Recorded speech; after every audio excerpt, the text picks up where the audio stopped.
Hello guys. आज की talent Hunt की क्लास के अंदर आप देख पा रहे हैं कि जो हमारे टैलेंट हंट की क्लास है उसके अंदर हमारे कैलकुलस पर वर्क कर रहे हैं। कैलकुलस के कुछ क्वेश्चंस पे हमने डिस्कस किया है। आज हम इसके आगे वाले पॉइंट पे डिस्कस करेंगे जिसके अंदर आता है singular point. Singular point Hindi में हम जिसे विचित्र बिंदु के नाम से जानते हैं गाइस। ये बहुत ही आसान होता है, लेकिन इसके लिए हमें कुछ चीज़ों के बारे में जानकारी होनी चाहिए गाइस। इसके अंदर लिखा हुआ है विचित्र बिंदु पर स्थित एक असामान्य बिंदु होता है जहां वक्र का व्यवहार असाधारण होता है। गाइस इसी चीज़ को इंग्लिश में भी लिख रखा है। ए पॉइंट पी ब्रैकेट में एक्स कोमा वाई फिर ब्रैकेट क्लोज है on the curve F X comma Y is equal to 0 is said to be a singular a point if both the partial derivative del F upon del X and del F upon del Y vanish at this point. Guys इसका मतलब ये होता है कि एक वक्र के ऊपर बिंदु लेना है हमें, और उसका काम अगर करते हैं तो गाइज इस तरीके से वक्र होता है हमारे, और ये जो पॉइंट होता है इस पे दोनों ही दिशाओं में काम होता है। एक्स की साइड भी होता है और वाई की साइड भी होता है। गाइज जब हम काम करते होते हैं तब इसके अंदर del F upon del X और del F upon del Y की वैल्यू निकाली जाती है और उसकी वैल्यू एक जैसी ना के अलग अलग आती है। इसी प्रकार गाइज आगे की कुछ चीज़ें दी हुई हैं जिसके अंदर दिया हुआ है to work on curve is it important to know some point these are, जो कि पॉइंट इस प्रकार हैं। डिफाइन द फॉलोइंग, निम्न को परिभाषित कीजिए। और इसके अंदर हमारे पास इम्पोर्टेंट डेफिनेशन आती है कॉनकेविटी और कॉन्वेक्सिटी। गाइज ये एक तरीके के ये फिजिक्स के अंदर आने वाले वर्ड्स हैं, बट इसके अंदर हमारे मैथ के अंदर भी हमारे फिजिक्स कनेक्टिविटी रखती है, इसलिए हमारे ये वर्ड आया हुआ है। गाइज इसके अंदर आप देख पा रहे हो कि डेफिनेशन में लिखा हुआ है if we divide any circle in two parts, that small curve is called concavity and by big curve is called concavity। इसका मतलब ये हुआ गाइस कि नीचे हिंदी में भी आप देख पा रहे हैं कि यहाँ पे किसी वृत्त को दो छोटे व बड़े भागों में काटा जाता है, तो छोटा भाग उत्तल और बड़ा भाग अवतल कहलाता है। गाइज ये तो एक डेफिनेशन का पार्ट हुआ, इसी चीज़ को हमने एक एग्जाम्पल के थ्रू समझाने की पूरी तरीके से कोशिश की है।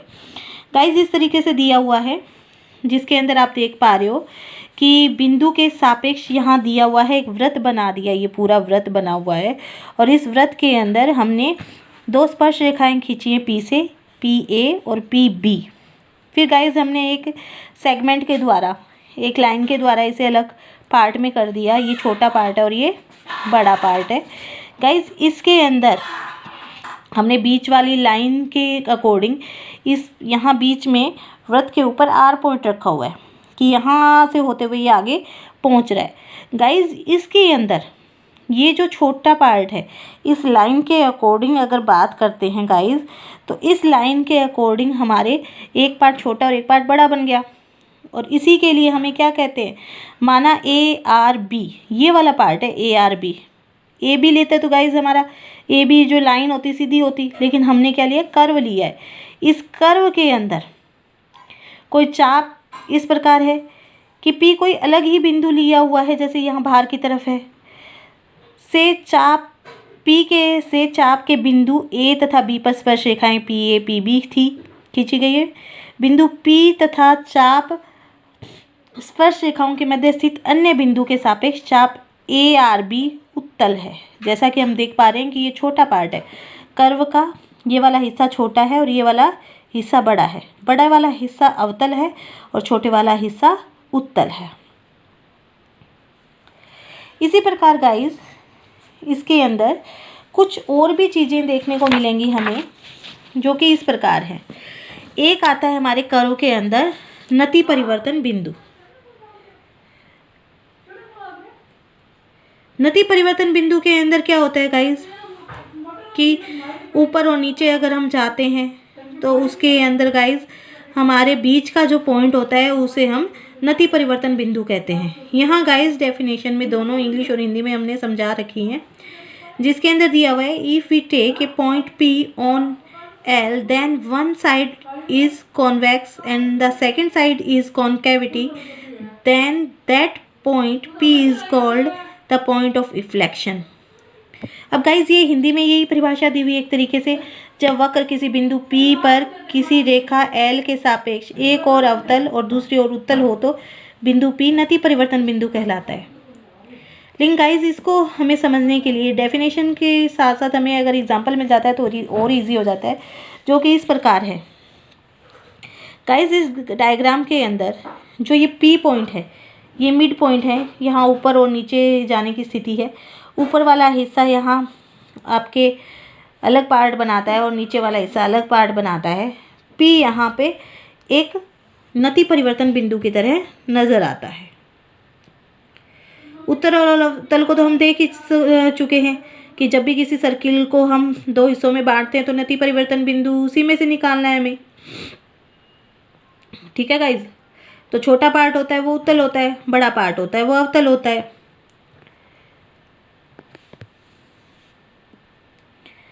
अब ये क्या कहता है, रेखा L के रूप में लिए, रेखा जो ये जा रही है, कर्व आपका जा रहा है जो L के रूप में डिफाइन किया हुआ है इन्होंने, और साथ में क्या कहता है ये P आपका नति परिवर्तन बिंदु बन गया। उत्तल और अवतल इसके ऊपर अगर सर्किल बना देंगे तो दो हिस्सों में काट के ये आप डिफाइन करो। तो गाइज इस चीज़ को डिफाइन करने के लिए एक तरीका भी यहाँ यूज़ किया हुआ है कि भाई आप वृत्त से तो समझ ही गए, कोई ज़रूरी नहीं हर चीज़ के वृत्त ही बन मिले आपको, इसलिए हम नति परिवर्तन बिंदु को निकालने के और भी तरीका देते हैं, जिसके अंदर गाइज आप देख पा रहे हो कि लाइन दिया हुआ है, ये QN है और ऊपर पॉइंट जो निकल रहा है ये Q डैश है। तो ये क्या करता है, QN में से QN डैश को घटाता है।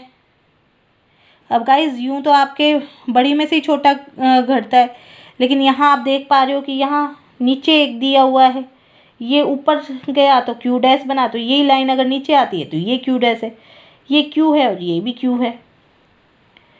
तो गाइज इन्फ्लेक्शन का मतलब यही है कि इसके अंदर बार बार लाइनें ऊपर नीचे होंगी, लेकिन यहाँ पे जो भी अंतर बनेगा QN माइनस के QN डैश, मतलब ये वाली लाइन अगर बड़े में से इतना पार्ट घटा दें तो ये जो बीच का डिस्टेंस होगा गाइज नीचे वाला ही लिया हुआ है इसके अंदर, इस डिस्टेंस की बात कर रहा है ये, और ये डिस्टेंस की बात कर रहा है। तो अगर ऊपर वाले में कहेंगे तो इक्वेशन के अंदर सिंबल चेंज हो जाएगा क्योंकि नेगेटिव और पॉजिटिव आ रहा है। अब यही चीज़ दिखाने के लिए हमारे यहाँ पे इक्वेशन बनाई कि भाई आप इक्वेशन के अंदर 1/2 h की square f double dash x plus में 1/3 h के cube f double triple dash x ले लिया।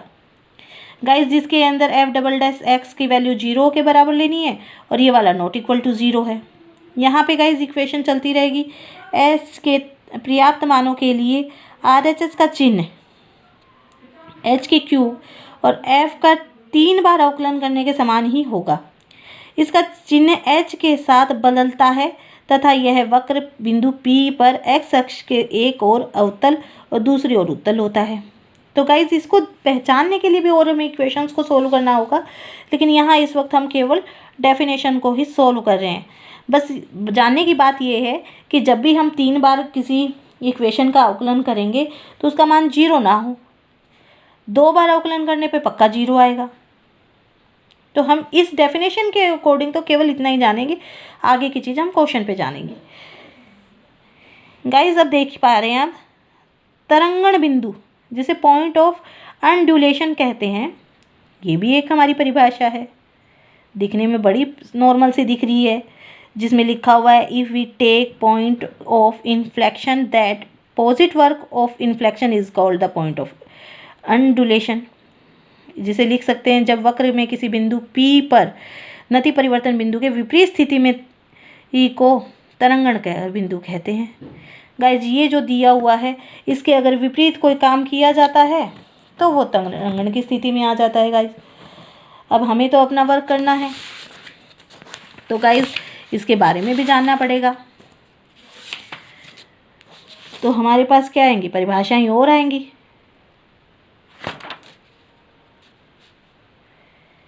एक मिनट गाइस, इसके अंदर आप डेफिनेशन को अच्छे से देखें और लिख लीजिए, जिससे हम आसानी से इसे सोल्व कर सकें।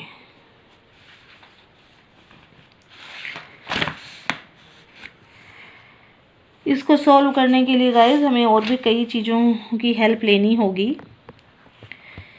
तो उसके लिए हमें अपने वैल्यूज़ को फाइंड आउट करना है।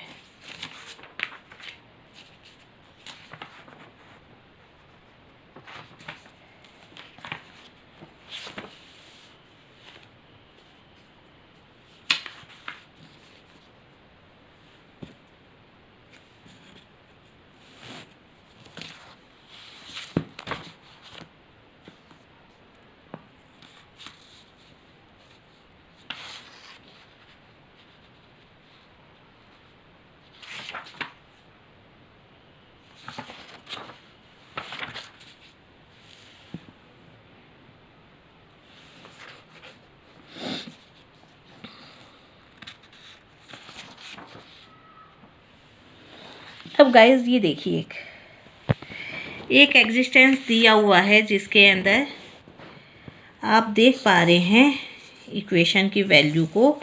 वो गाइस इस प्रकार है, देखिए, necessary condition for the existence of dual. अब गाइस इस स्थिति में क्या कहता है, द्विक बिंदु के अस्तित्व के लिए आवश्यक प्रतिबंध। अब द्विक बिंदु कैसे होगा, कोई फंक्शन दे दिया हमें f x, y is equal to 0। अब गाइस इसका अवकलन जब करते हैं तो फंक्शन के according dy upon D x के टर्म में पहुंचने के लिए हमें लेना होता है del f upon del X plus में del f upon del Y dy upon D X is equal to 0। अब गाइस द्विक कंडीशन के अंदर कहते हैं कि द्विक बिंदु की परिभाषा है तो ऐसे बिंदु पर वक्र की दो स्पर्श रेखाएं विद्यमान होती हैं। फलतः इनका जो मान होता है, दो मान विद्यमान होते हैं, जिसके अंदर संभव होती है जानकारी के अकॉर्डिंग कि D Y upon D x की वैल्यू अगर निकालनी है तो हम क्या करेंगे, इस प्लस को इधर में नेगेटिव में ले जाएंगे, इस चीज़ को डिवाइड में ले जाएंगे। बट यहाँ प्रतिबंध क्या लगाया हुआ है कि del F upon del X is equal to 0 होगा, तो ऐसा del F upon del Y is equal to 0 होगा।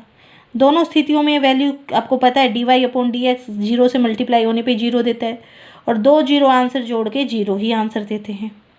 तो गाइज इसके अंदर क्या कहता है कि यहाँ फंक्शन के अंदर सापेक्ष वैल्यू का वर्क करेंगे तो दिक बिंदु मिलने के लिए हमारे पास खास आवश्यक प्रतिबंध के रूप में हमारा रहता है नेसेसरी कंडीशन के अंदर कि दोनों की वैल्यू 0 हो। जहाँ स्टार्टिंग में जब फंक्शन दिया हो वो भी इक्वल में 0 लेके चला हुआ है। अब गाइज हम इसी फंक्शन का अगर x के रिस्पेक्ट में अवकलन करेंगे तो यहाँ देख पा रहे हो ये इक्वेशन थी, x के रूप में इक्वेशन को अवकलन किया तो डेल की square F upon del x square होना है, ये यहाँ नज़र आ रहा है। साथ में गाइज इसके अंदर जब भी हमारी इक्वेशन का सॉल्यूशन होगा तो वो दोनों तरफ होगा। फंक्शन हमारा x और y में है, इसलिए यहाँ पे एक बार y में भी होगा और साथ में D Y upon D X रखा जाएगा।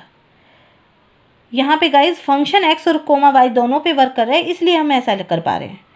गाइज इसी के आगे ये वाली इक्वेशन जो थी del F upon del Y D Y upon D X, इसका भी हम x के रिस्पेक्ट में अवकलन करेंगे तो एक बार तो इसके लिए होगा, तो जिसके अंदर क्या आ जाएगा डेल की square F upon del x del y, साथ में D Y upon D x एक कॉन्स्टेंट की तरह बिहेव करेगा। फिर भी आगे बढ़ेंगे तो गाइज हमारे ये तो कॉन्स्टेंट की तरह रहेगा, इसका अवकलन हो जाएगा। फिर गाइज एक बार इतने से बात नहीं बन रही, दोबारा से अवकलन होता है गाइज, जिसके अंदर डेल की square F upon del y square और साथ में D Y upon D x की होल स्क्वायर के रूप में हम लिख पाते हैं, क्योंकि हमने इस इक्वेशन को एक्स के रिस्पेक्ट में प्रॉपर वे में आगे काम कर रहे हैं। क्योंकि हमने अवकलन एक ही बार सीखा हुआ है कि या तो इसका होगा या इसका होगा, बट ये फंक्शन हमारा x और y में है, इसलिए हमारे एक इक्वेशन के अंदर आगे अवकलन और नज़र आता है जो कि y के रिस्पेक्ट में होता है और हमें इस तरह से लिखना होता है। यही गाइस नई चीज़ थी इस क्वेश्चन के अंदर कि हम डायरेक्टली वैल्यू के अंदर केवल अवकलन के रूप में इतना ही काम में लेते हैं कि हमारे नॉर्मल इक्वेशन एक बार प्लस में करके वैल्यू अंदर से, और एक बार एक चीज़ को क्वेश्चन रखते हैं, दूसरी बार दूसरी को चीज़ को क्वेश्चन रख लेते हैं, बट यहाँ पे इस तरह से एक टर्म को आगे लेके चलना होता है। जैसे ही गाइज ये आ जाता है हमारे पास, नीचे डेल की square F upon del x square, और साथ में इक्वेशन बन जाती है del y upon del x की होल स्क्वायर, और प्लस में आ जाता है हमारे डी की स्क्वायर, और ये d Y upon D x के रूप में।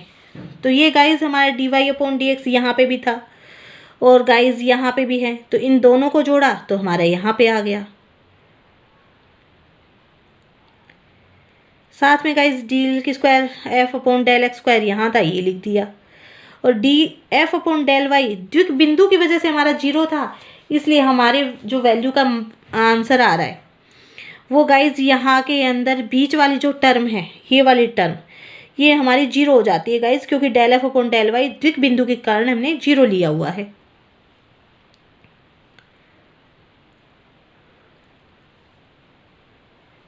अब गाइज यहाँ पे ये अवकलन था, तो इसका आप देख पा रहे हो फंक्शन का y के रिस्पेक्ट में था, तो y के रिस्पेक्ट में भी हुआ, और इसका होल स्क्वायर लग गया। ये चीज़ हमने यहाँ टर्म में लिखी थी कि फंक्शन हमारा x और y में है, तो x के कारण साथ साथ हमारा y पे भी वर्क करेगा यहाँ पे। अब गाइज यहाँ पे आप देख पा रहे हो इक्वेशन के अंदर कि ये एक क्वेश्चन की हमारी क्वाड्रिक इक्वेशन, जिसे ये घात समीकरण कहते हैं, इस रूप में नज़र आ रही है। तो इसके अंदर जो मान निकालेंगे गाइज, वो हमारे बी की स्क्वायर माइनस 4ac के रूप में लिखेंगे, जिसके अंदर गाइज ये पार्ट तो हमारा जो d Y upon D x के मल्टीप्लाई में है, ये वाला पार्ट तो हमारा बी के रूप में है, ये वाला हमारा ए के रूप में है, और ये हमारा सी के रूप में। गाइज ये आप लोगों ने 10th में भी पढ़ा हुआ है। तो ये इक्वेशन हमने पुट कर दी बी की स्क्वायर माइनस 4ac के रूप में, तो इसका हमने किया तो यहाँ रख दिया हमने गाइज, और ये आ गया 4, फिर यहाँ पे आना था ए और सी, तो ये वाला ए आ गया और ये वाला हमारा सी आ गया।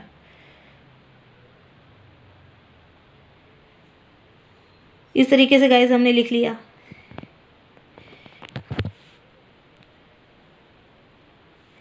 एक सेकेंड गाइज, हमने यहाँ पे इक्वेशन के अंदर ये वाली उतारते हुए हमने y की वैल्यू को रख दिया था, ये वाला उतारना था हमें, जो कि y आना है। इस प्रकार गाइज हमारा पूरी तरीके से आंसर आ गया। अब गाइज इसके अंदर हमें वैल्यू जब सॉल्यूशन करेंगे तो एक स्मॉल, एक ग्रेटर या फिर इक्वल के अंदर वैल्यू आएंगे, जिससे हम डिफाइन कर पाएंगे कि ये पॉइंट जो है हमारा, ये हमारा कौन से पार्ट में आएगा, ग्रेटर देन में, स्मॉलर देन में या इक्वल में।